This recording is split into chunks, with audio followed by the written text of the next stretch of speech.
एक तरफ प्रदेश में बेरोजगारों को कैसे रोजगार दिया जाए ये चुनौती के तौर पर दिखाई देता है, लेकिन दूसरी तरफ भर्ती दर भर्ती कोर्ट कचहरी के चक्कर में ही फंसी रहती हैं। सालों से ऐसा चला आ रहा है। 2016 से तो कुछ आंकड़े हमारे पास है, वो बताते हैं कि किस तरीके से भर्तियां कोर्ट के आंगन में दस्तक देती हैं और उसके बाद युवा परेशान होता है। अमिताभ जी, आप ही के जरिए इस पूरे मामले को समझने की कोशिश करेंगे कि बहुत बार आपने डिबेट की है, चर्चा की है, मांग की है, उसका असर भी हुआ है, लेकिन फिर से एक बार वही तस्वीर है, कोर्ट का स्टे।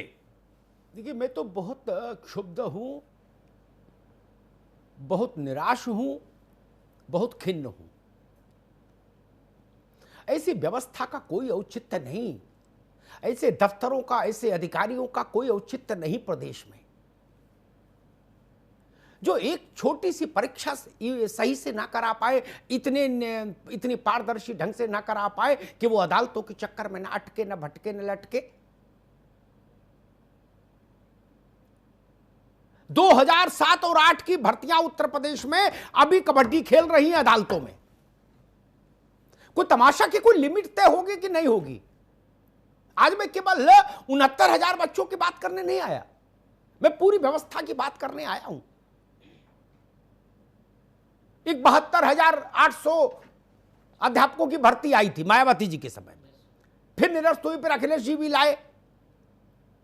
उसमें मुझे अभ्यर्थियों ने एक गणित जोड़कर भेजा, कहा सर 2 बार के उसका सब तकमीना लगाने के बाद 7 अरब रुपया सरकार के पास पहुंचा।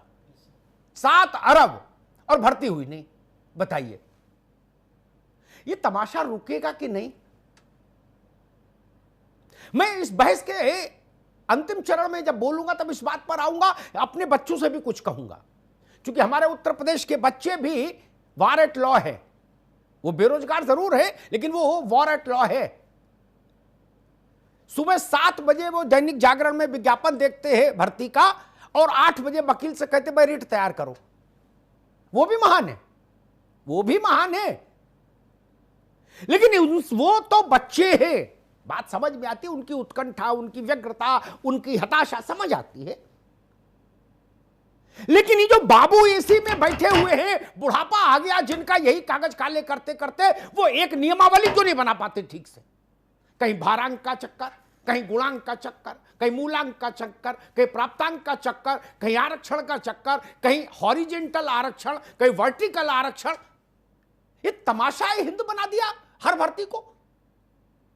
12 भर्तियां तो मुझे याद है जो फुटबॉल की तरह यत्र तत्र सर्वत्र डोल रही है, और लाखों लाख बच्चा उनमें हताश, निराश अवसाद में डूबा हुआ है।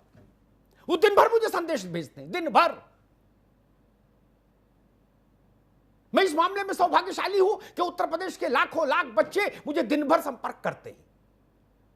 कुछ का जवाब दे पाता हूं, कुछ का नहीं भी दे पाता हूं, लेकिन वो संपर्क करते हैं और ऐसी ऐसी व्यथा कथा बताते हैं कि कई बार तो मन इतना खिन्न हो जाता है जिसकी कोई सीमा नहीं।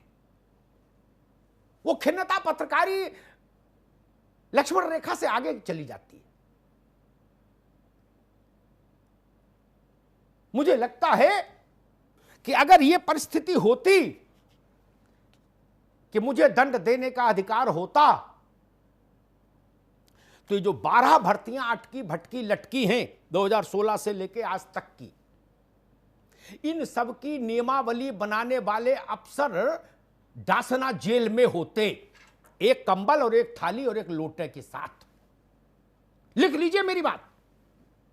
कितने भी प्रभावशाली होते, किसी के मामा होते, किसी के चाचा होते, किसी के सालू होते, इससे कोई फर्क नहीं, वो जेल में होते। जिस भी अफसर की बनाई हुई नियमावली अदालत में गिर जाती, मेरा निर्णय होता कि इसको जेल भेजो। आपका और काम क्या? मनरेगा में काम करेंगे क्या आप? अगर सच्ची में तो आपका काम ही यह है कि ऐसी नियमावली बनाइए पारदर्शी, जिसमें गुणांक, मूलांक, प्राप्तांक, सारे अदालतों के अब तक के निर्णय सबका सम्मान करते हुए त्रुटि विहीन नियमावली बनाइए। और जो नहीं बना पाते वो जेल जाते, एक। और दूसरी बात, वो प्रश्न पत्र बनाने वाले महानुभाव भी उन पर भी मैं राष्ट्रीय सुरक्षा कानून जरूर लगाता जिनके प्रश्न पत्र अदालत में चैलेंज हो जाते। मैं कहता ये राष्ट्र के द्रोही हैं, भले वो किसी की सिफारिश से बने होते। नवीन श्रीवास्तव के सिफारिश पर कोई आदमी मान लीजिए पेपर सेटर बना होता तो भी मैं कहता इस पर एनएसए लगाओ, इसको जेल भेजो। नवीन बाबू की तरह भी सिर पटकते कि ना भैया इसे तो रहने दो ना, जेल भेजो। जो आदमी 10 लाख 12 लाख बच्चों के भविष्य से खिलवाड़ का प्रथम दृष्टया अपराधी हो, वो जेल क्यों नहीं जाए? अदालत ने क्या कहा मैं उस पर टिप्पणी नहीं करता। अदालत में आपका प्रश्न पत्र गिरा कैसे? वो कमेटी किसने बनाई थी? उस कमेटी में कौन लोग थे? और अगर वो लोग बुद्धिहीन थे तो कमेटी में क्यों थे? और अगर वो लोग एस्कॉर्ट फ्री घूमते हैं तो मुझे शक पैदा होगा।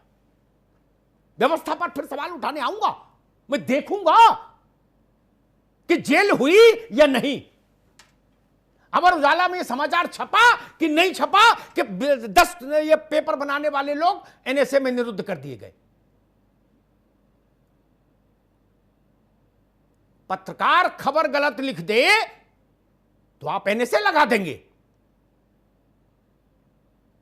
और ये गलत प्रश्न पत्र बना दें और ठंडे में घूमते रहें, ये नहीं चलेगा ना, नहीं चलेगा।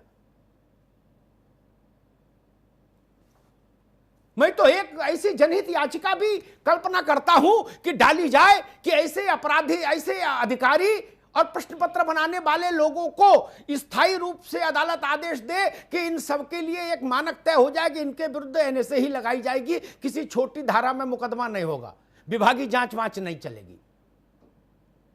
हार्डकोर क्रिमिनल की तरह ट्रीट करिए। इससे ज्यादा एक्ट ऑफ क्रिमिनलिटी क्या होगा कि करोड़ों बच्चे आहत हो जाएं आपकी एक नादानी से, मूर्खता से।